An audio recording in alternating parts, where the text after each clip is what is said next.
I'm fascinated by springback bindings. There's something appealing about preserving the technology that was an everyday object sometime in the past.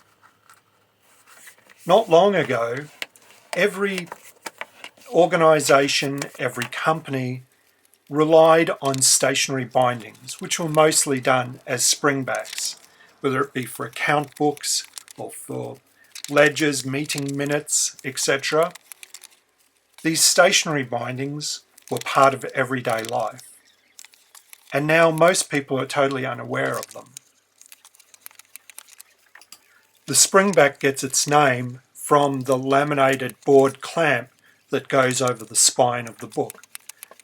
This clamp's opened by a lever or levers which are inserted into splitboard covers. The springback binding isn't a difficult binding to do. However, some of the pieces, the components, are so different to other books that until you've seen it done, it's hard to replicate. So I'd like to start with a simplified project. Springbacks are generally large books, so I've decided to try and see how small I can make it. So this is an A5 size. Because of the spring, the book has to have some thickness. It's very difficult to make a very narrow spring. And the book is rounded but not backed. Therefore, it can't have too much swell. So to reduce the swell, I've gone with 6 pages per section, and I'll be sewing with a very fine thread, a 43 thread. I'm also going to only sew on 2 tapes, so I'm going to go for a slightly wide cotton tape, so it's 15mm cotton tape. I'm using 18 sections in total, plus the end papers will produce a book about 30mm thick. So I'm just marking up the spine for 2 tapes.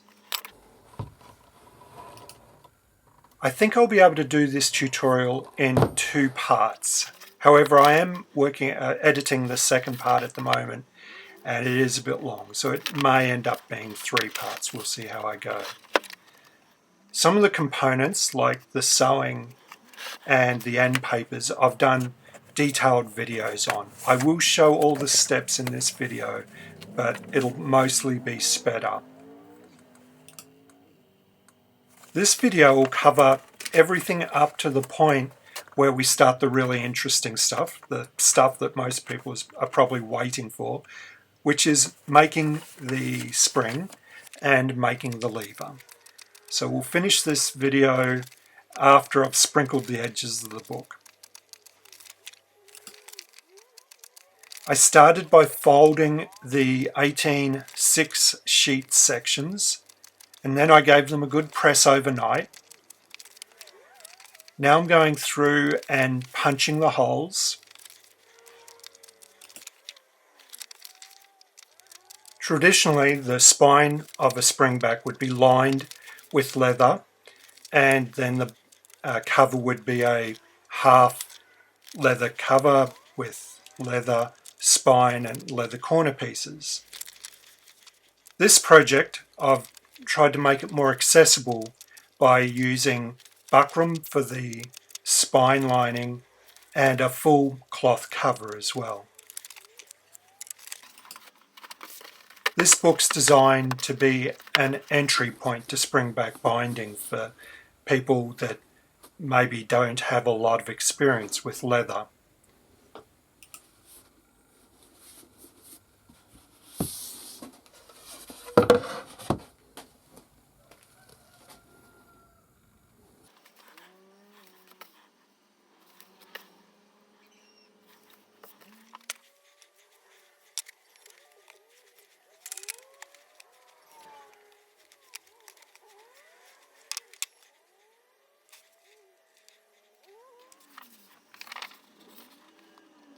I won't do a lot of commentary on the sewing or the end papers because I have done videos, detailed videos, on both those. The sewing is pretty much the same as sewing on tapes, except the kettle stitches are done around or reinforced by going around 2 loops of thread.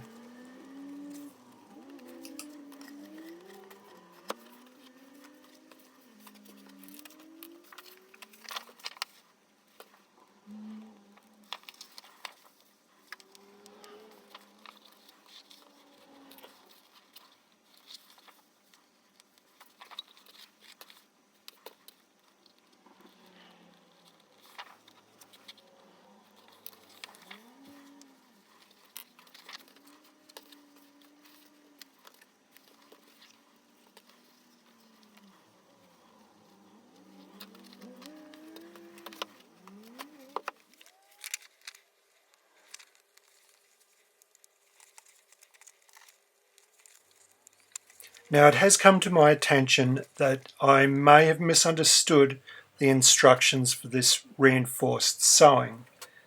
I am reaching out to some experts on springback bindings to see if they can clarify whether this technique is correct or whether I've misunderstood it.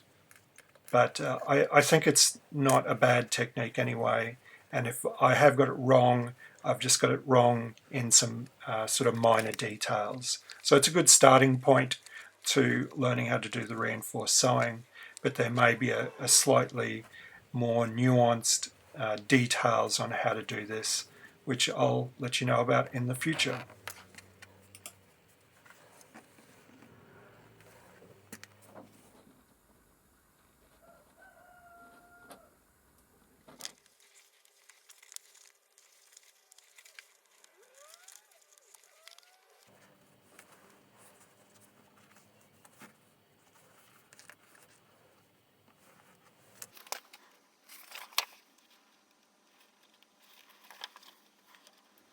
As I was sewing, I have been trying to reduce the swell, but at the end I will knock out some swell with a hammer.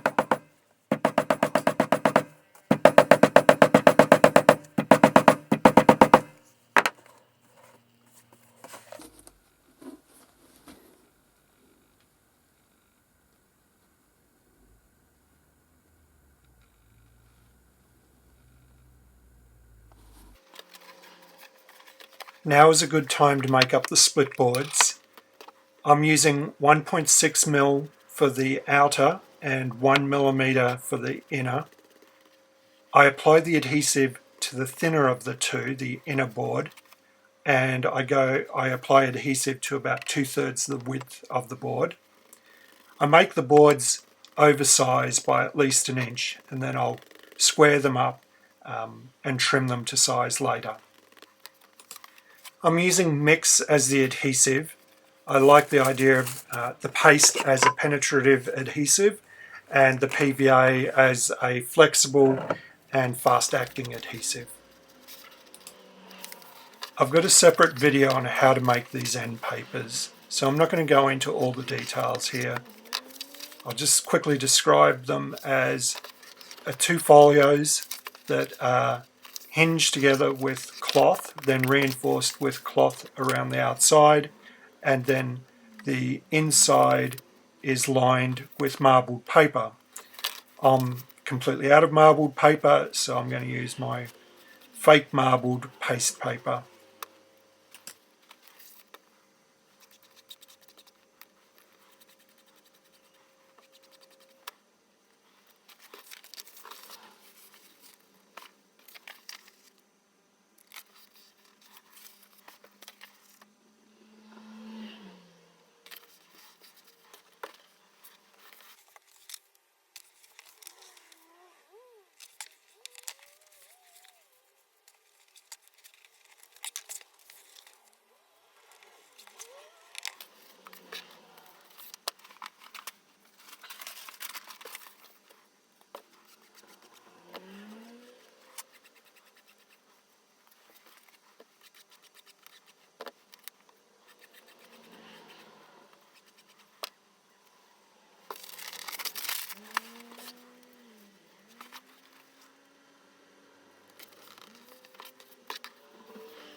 I'm lightly scoring a line 15 millimeters either side of center so that I've got a line to pitch the coloured papers to.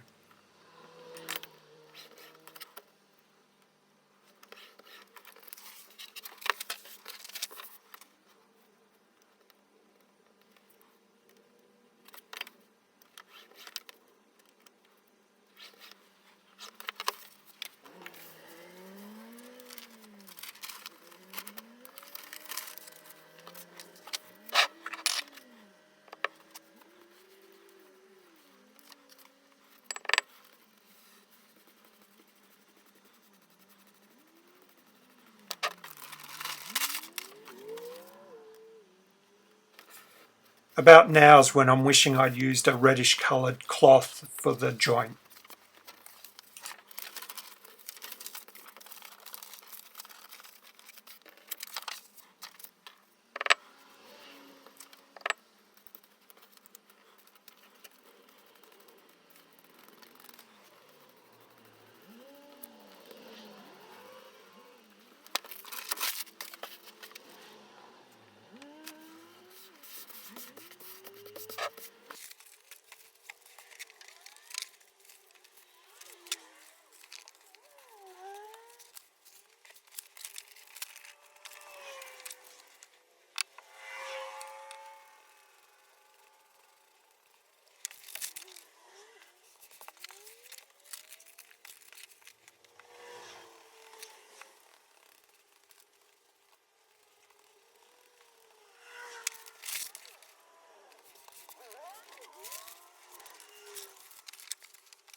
I usually only press these for about an hour at most, and then I hang them up to dry.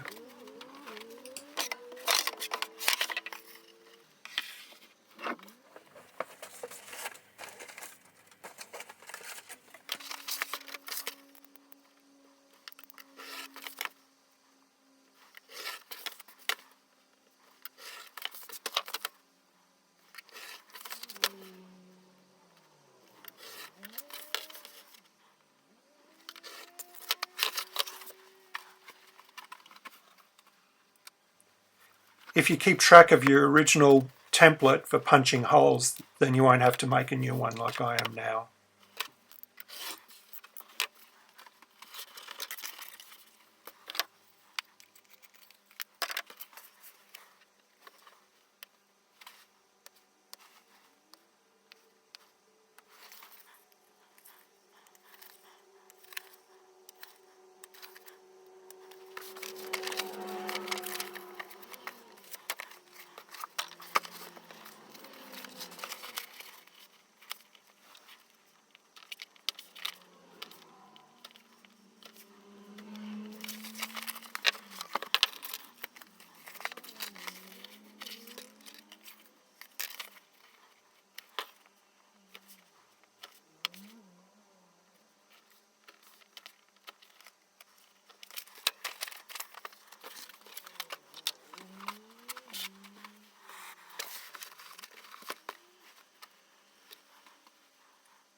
The one thing to remember when sewing on the end papers is to sew around the tapes so that you end up with a continuous line of thread on the inside of the end paper.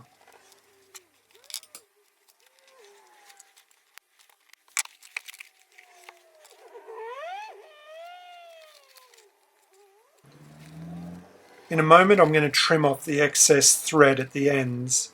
Now I know some people like to put those into the tab or into the lever. However, I don't like this approach. I worry that the opening and the closing of the book could cause that thread to fail right at the knot, and the knots could start to unravel.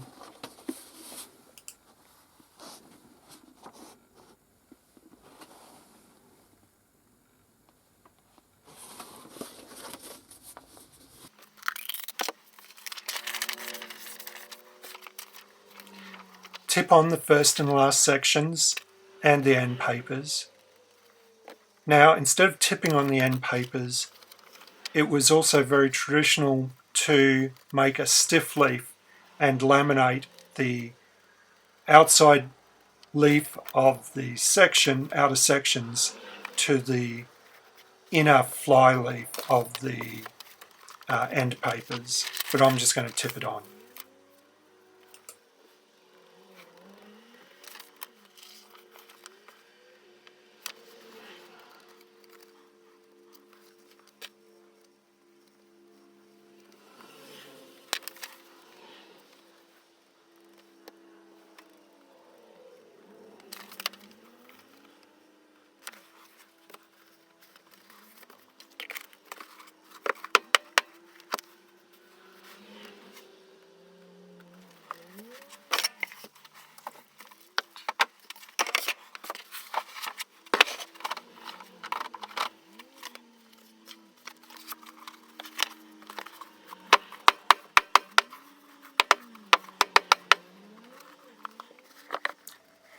Glue up the spine, but don't glue over the tapes. After we trim the book, we'll round it. It's best if you glue up the spine, trim the book, and then round it all fairly quickly before the glue's set too hard. Otherwise, the rounding becomes more difficult.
It was very traditional to decorate the edges of springback bindings by marbling them.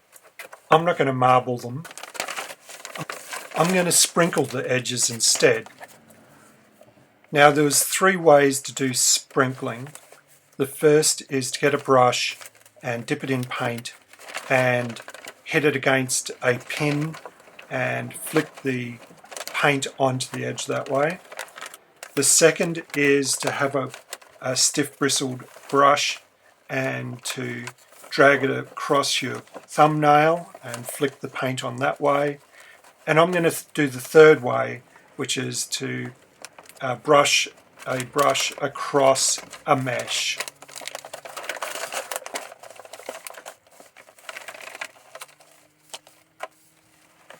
The paint I'm using is thinned gouache, so it's about 1 part gouache to 2 parts water, so not too thin. The brush I'm going to use is an old paste brush that I've taken the basket off, and the mesh I'm going to use is a bit of chicken wire that I snipped off the chicken coop.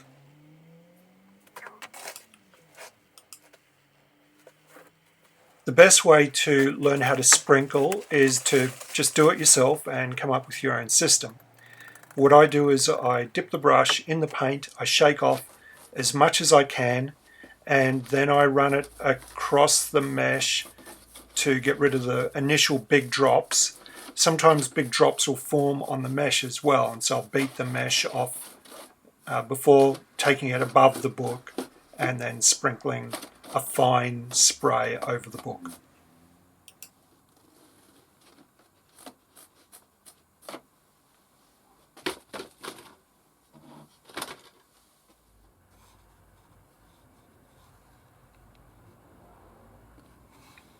Once the paint's dry, I always give it a bit of a brush with a fairly stiff natural bristle brush, and that does spread the colour out a little bit and just softens the effect, and I quite like the result. But do make sure that the paint is dry. I gloss over it a bit, but when I do the tail of the book, I forgot to check that the paint was actually dry, and that it got a bit too spread out. So I'll round the book before I do the head and tail, otherwise it'll distort the little drop patterns.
In the next video, I'll get straight into making the spring and the lever, and then we'll get on to finishing the book, hopefully in one more video.